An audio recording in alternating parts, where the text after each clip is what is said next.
భారత మాతను. నా పుత్రులందరూ వందే మాతరం తల్లి వందనమంటూ పిలిచే భారత మాతను. శ్రీ మహావిష్ణువుకు 10 సార్లు పురుడు పోసిన పవిత్ర చరిత్ర నాది.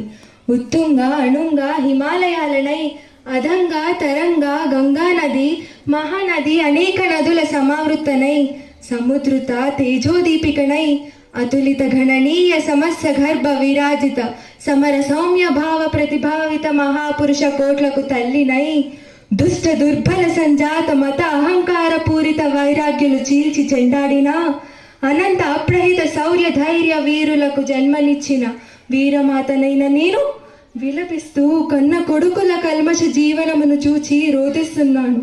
ఒక్కడైనా కానరాడు మాతృమూర్తి పరువు నిలుపగా, ఒక్కడైనా కదలిరాడు చేవ చచ్చిన ప్రేతములై కన్న తల్లి కడుపు మంటను రగిలించే నవ భారతీయ పౌరులకు ఏమైంది? నీ